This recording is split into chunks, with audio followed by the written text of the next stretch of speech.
করাইল বস্তির মিন্টু মিয়ার ঘর থেকে আগুনের সূত্রপাত বলে জানিয়েছে ফায়ার সার্ভিস। সকালে ফায়ার সার্ভিস তার বাসা থেকে আলামত হিসেবে গ্যাসের সিলিন্ডার সংগ্রহ করেছে। গতকালের আগুনের লেলিহান শিখায় ধ্বংসস্তূপে পরিণত হয়েছে করাইল বস্তি। ভোরের আলো ফোটার আগে সঙ্গে সঙ্গে সেই দৃশ্য ধরা পড়েছে ক্যামেরার চোখে। অপরিকল্পিত বৈদ্যুতিক তার ও গ্যাসের সিলিন্ডার পড়ে যাওয়ার দৃশ্য জানান দিচ্ছে কি পরিমাণ বিধ্বংসী ছিল আগুন। সহায় সম্বল হারানো পরিবারগুলো খুঁজে বেড়াচ্ছে তাদের প্রিয় বাসস্থান ও প্রয়োজনীয় জিনিসপত্র।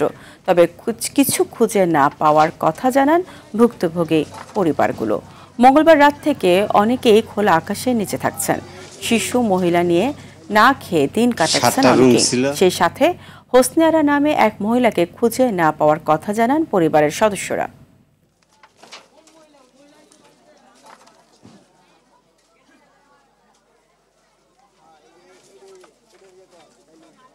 সাতটা রুম ছিল, রুম সব পুড়ে গেছে, আর নাই কিছু। পেন্দনের মানে এই কাপড় চোপড় ছাড়া আর কিছু নামাইতে পারিনি, এই অবস্থা। হাতের গড়ি টড়ি সব রাইকা উজু বানাইতে দিছি, এই টাইমে দিয়ে যে আগুন উঠে আছে গা। আমি ওই জানলা দিয়া লাফাইয়া অফারটা দিয়ে পড়ছি টিনের উপরে, পড়িয়া তারপর বাইরে গেছি গা। মাল সামান অনেকগুলো আসলো ভিতরে, কিছু বাঁচাইতে পারি নাই। পরের লঙ্গিটা আছে। দর্শক, এই মুহূর্তে করাইল বস্তি থেকে সরাসরি যুক্ত হচ্ছেন সহকর্মী বিপুল দেব রায়।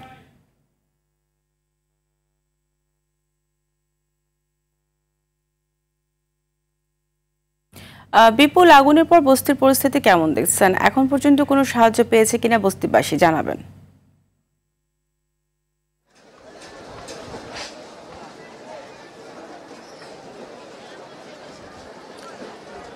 ফারিয়া, আগুনের পরবর্তী সময়ে যে উদ্ধার কাজ চলছে এখনও চলছে সেটি, এবং আমরা সকাল থেকে দেখেছি ফায়ার সার্ভিসের টিম হতে শুরু করে কিছুক্ষণ আগে দুর্যোগ ব্যবস্থাপনা মন্ত্রণালয়ের কিন্তু ডিজিও এসেছেন এবং তিনিও কিন্তু এখানে এসে খতিয়ে দেখছেন। এবং আমরা ডিজির কাছ থেকে জানতে পেরেছি যে আসলে উদ্ধারের যে পরিমাণ নিরূপণ করা হচ্ছে সেই পরিমাণই ব্যবস্থা করা হবে, এবং কি পরিমাণ ক্ষতি হয়েছে তারাও কিন্তু এখনও জানাতে পারেনি। তবে আমরা দেখতে পাচ্ছি, আপনাকে দেখানোর চেষ্টা করছি যে আসলে আপনি দেখতে পাচ্ছেন বিস্তীর্ণ পুরো এলাকাটি একেবারে পুড়ে ছাই হয়ে গেছে, এবং এখানকার যে উদ্ধার করার জন্য বিশেষ করে যাদের নিজস্ব বাসা রয়েছে তারাই কিন্তু উদ্ধার কাজটি চালাচ্ছে এবং তাদের প্রয়োজনীয় জিনিসপত্রগুলো নিয়ে যাচ্ছে। বলা যাচ্ছে একেবারে কিছু নেই বললেই চলে। এই যতটুকু ধ্বংসস্তূপ থেকে পাওয়া যাচ্ছে বিভিন্ন টিন, শুধুই টিনই পাওয়া যাচ্ছে, সেইগুলোই নিয়ে যাওয়া হচ্ছে। এবং প্রত্যেকটা পরিবারের পক্ষ থেকে তারা বলছেন যে আসলে তারা খুব অসহায় অবস্থায় আছে, কারণ এখানে জানেন যে সবাই নিম্ন আয়ের মানুষরাই কিন্তু বসবাস করে, এবং গতকালকের ঘটনার পর থেকে এখনো পর্যন্ত অনেকেই তাদের খাবার জুটেনি। বিশেষ করে খোলা আকাশের মাঠে তারা অবস্থান করেছিল, এবং বিভিন্ন উদ্ধারকারী টিম আসলো এবং দেওয়া হচ্ছে সেটাও সঠিকভাবে বন্টন হচ্ছে না বলে তারা অভিযোগ করেছেন। এবং আরেকটি বিষয় জানতে চাই, আগুনের যে ঘটনাটি ঘটেছে গতকালকে, সেই আগুনের সূত্রপাতের যে বিষয়টি আমরা জানতে পেরেছি, এবং মিন্টু মিয়া নামে একজন পরিবার অর্থাৎ একজন ব্যক্তির গ্যাস সিলিন্ডার বিস্ফোরণের ফলে কিন্তু এই অগ্নিকাণ্ডের ঘটনাটি ঘটে।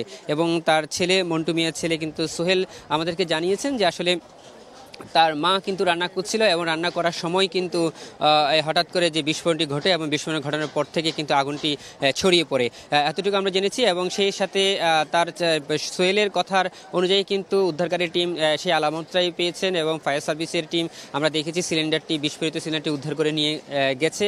এবং সেই সাথে আরেকটা বিষয় জানিতে চাই, সেটি হচ্ছে এখানে পুলিশের ঊর্ধ্বতন কর্তৃপক্ষ এসেছেন, তারা পরিদর্শন করছেন এবং হতাহতের যে খোঁজখবর নিচ্ছেন।